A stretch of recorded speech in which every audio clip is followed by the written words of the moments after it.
बांग्लादेश के बाद 8 टीमों का भी क्या इनकार, फंस गया वर्ल्ड कप, अब मच चुका है हाहाकार, क्योंकि अब बोर्ड्स के बीच में भी शुरू हो गई है तकरार। जी हां, आईसीसी T20 वर्ल्ड कप जो भारत और श्रीलंका में होने वाला है, उस पर कहीं ना कहीं अब और भी ज्यादा विवाद खड़े होना शुरू हो गए, क्योंकि अब खिलाड़ियों को रोका जा रहा है, टीमें पूरी नहीं हो पा रही है और अब धीरे धीरे बाकी टीमें भी आईसीसी से शिकायत कर रही है, क्योंकि भारत में अब कई सारी टीमों की लगभग नो एंट्री हो चुकी है, क्योंकि अब वीजा विवाद जो है वो वर्ल्ड कप में सामने आ चुका है, क्योंकि कई सारी टीमों के खिलाड़ियों को वीजा नहीं दिया गया क्योंकि वो खिलाड़ी पाकिस्तानी मूल के हैं।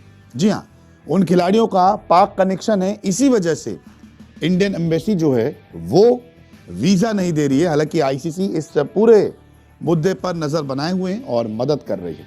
क्या है पूरा मामला आपको बताते हैं, और कितने पाकिस्तान मूल के खिलाड़ी हैं, कौन कौन सी टीमों में, इसकी जानकारी भी आपको अपनी इस खास रिपोर्ट में देते हैं। तो आपको बता दें कि वीजा विवाद जो है वो T20 वर्ल्ड कप में अब आ चुका है, क्योंकि कुछ खिलाड़ियों को वीजा नहीं दिया गया है। दरअसल इंडियन एम्बेसी ने पाक मूल के क्रिकेटर्स का वीजा रोका है, जैसे कि यूएसए के कुछ पाक मूल के खिलाड़ियों को वीजा नहीं दिया गया है। यूएसए के 4 खिलाड़ियों को वीजा नहीं मिला है और वो एयरपोर्ट पे बैठे हुए नजर आए थे। इसमें अली खान, शायान जहांगीर, मोहम्मद मोहसिन, एहसान अली है। इन सभी का वीजा फॉर्म जो है अभी रिव्यू किया जा रहा है। श्रीलंका में भारतीय दूतावास में सभी पेपर्स को जमा किया गया है। आईसीसी ने इनके पेपर्स को हरी झंडी दी है और ये कहा गया है कि आईसीसी भी मदद कर रहा है। इंडियन एम्बेसी ने यूएसए एम्बेसी से कुछ जानकारी मांगी है इन खिलाड़ियों के बारे में और पूछताछ कर रही है कि पाक कनेक्शन जो है इनका कितना सही है, कोई खतरा तो नहीं है। तमाम जो फॉर्मेलिटीज़ होती है वो अब इंडियन एम्बेसी जो है वो कर रही है यूएसए एम्बेसी के साथ मिलकर। कुछ सवाल जवाब किए गए, उसके बाद जो है इनके फॉर्म को क्लियरेंस मिलेगी। अगर नहीं मिलती तो आप कैसे मैचेस खेलेंगे? अगर आपके 15 में से 4 खिलाड़ी बाहर हैं जो आपके कोर टीम का हिस्सा, अगर वो ही नहीं होंगे तो आप मैच कैसे खेलेंगे? इसके अलावा पहले भी पाक मूल के क्रिकेटर्स के लिए यही प्रोटोकॉल इस्तेमाल किया गया था, जैसे कि मोइन अली जब आते थे इंग्लैंड के, या शोएब बशीर आए या उस्मान ख्वाजा आए, तो ऐसा ही फॉर्मेट जो है वो इस्तेमाल किया गया है। लेकिन ये कहीं ना कहीं तो चीज़ें गलत है। अब आईसीसी की एक बड़ा टूर्नामेंट यहाँ पे होने वाला है और ऐसे में जब आपको वीज़ा फॉर्म्स आपके सबमिट कर दिए गए हैं, आपको वीज़ा अप्लाई करना है, तो फिर इस कनेक्शन को आप क्यों निकाल रहे हैं? तो कहीं ना कहीं अब अगर बांग्लादेश एक जगह अटका हुआ है कि हम भारत में आके नहीं खेलेंगे, तो हो सकता है कि ये टीमें भी इस रवैये के बाद कह दें कि हमें भी अब भारत में मैच नहीं खेलने, आप हमारे मैचेस जो श्रीलंका में ही कराइए। तो अब घमासान शुरू हो चुका है, हाहाकार मच चुका है, क्योंकि सिर्फ यूएसए में ही पाक मूल के खिलाड़ी नहीं हैं। यूएसए के अलावा भी कई सारी ऐसी टीमें हैं जिसमें पाक मूल के कनेक्शन वाले खिलाड़ी हैं। तो क्या अब सबके वीज़ा रोके जाएंगे? अगर ऐसा ही होगा तो उन टीमों की भी तो बेइज्जती है, क्योंकि वो अपने देश को रिप्रेजेंट कर रहे हैं। और ऐसे में अगर किसी का वीज़ा रोका जाएगा तो फिर टीमें भी जो है बेइज्जत महसूस करेंगी। वो भी अपील कर सकती है आईसीसी की अगर वीज़ा ही रोकना है, इतनी फॉर्मेलिटीज़ करनी है, तो फिर श्रीलंका में मैच करा दीजिए, आप भारत हमारे मुकाबले रखिए ही मत।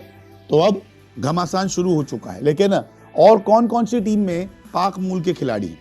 क्योंकि यूएसए में तो 4 खिलाड़ी है, लेकिन इसके अलावा भी कुछ ऐसी टीमें हैं जिसमें पाक मूल के खिलाड़ी खेलने वाले हैं T20 वर्ल्ड कप और जो भारत में आएंगे। दरअसल यूएसए के अलावा नीदरलैंड के साकिब जुल्फिकार का पाक कनेक्शन है, क्योंकि उनके पिता पाकिस्तान के सियालकोट में पैदा हुए थे। तो ये भी एक खिलाड़ी है नीदरलैंड्स के जो पाक मूल के। अब क्या नीदरलैंड का मैच जो है वो हम भारत से हटा दें? क्या इनको वीज़ा नहीं दिया जाएगा कि आपका कनेक्शन जो है पाक मूल का, या फिर इनके लिए कुछ अलग रूल जो है, नियम जो है वो निकाले जाएंगे? तो ये भी एक बहुत बड़ा सवाल आ चुका है। ओमान में तो 5 खिलाड़ी पाक मूल के हैं, जैसे मोहम्मद नदीम, नदीम खान, शफीक जान, फैसल शाह और शकील अहमद, इनको शामिल किया गया ओमान की टीम में, लेकिन ये तो पाक मूल के हैं। तो क्या इनके मुकाबले भी अब सोचे कि कहीं और हो सकते हैं? क्या ये भी अब बगावत करेंगे आईसीसी से? वहीं जिम्बाब्वे के सिकंदर रजा तो पाकिस्तान मूल के हैं, उनका कनेक्शन है, लेकिन वो तो जिम्बाब्वे के कप्तान है। क्या इनके कप्तान को अब भारत में नहीं आने देंगे?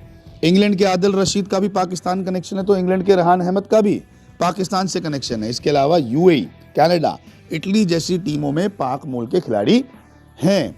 तो क्या अब इन 8 टीमों को भी आने से मना कर दिया जाएगा? अब देखिए, बांग्लादेश अपने मैच शिफ्ट करने की बात कर रही है, आईसीसी ने मना कर दिया कि नहीं, यहाँ पे कोई सुरक्षा की प्रॉब्लम नहीं है। लेकिन अब इन टीमों के जो पाक मूल के खिलाड़ी है, इनको भी अगर नहीं आने देंगे तो फिर वर्ल्ड कप कैसे होगा? क्या 12 और 13 टीमों के बीच में वर्ल्ड कप हो जाएगा? क्या बिना इन खिलाड़ियों के वर्ल्ड कप कराया जाएगा? इनको टीम में शामिल किया गया है, अब इतनी जल्दी तो खिलाड़ी नहीं बदले जाएंगे। तो कहीं ना कहीं अब विवाद बढ़ता जा रहा है और पाक मूल के खिलाड़ियों की जीत होती दिख रही है। बांग्लादेश तो अपने स्टैंड पर अड़ा हुआ है। अब देखते हैं कि इस वीज़ा विवाद पर कितनी जल्दी फैसला आता है, या फिर इन टीमों को अपने पाक मूल के खिलाड़ियों को बाहर करना पड़ेगा और दूसरे खिलाड़ियों को शामिल करना पड़ेगा। आपको क्या लगता है? कमेंट करके ज़रूर बताएं।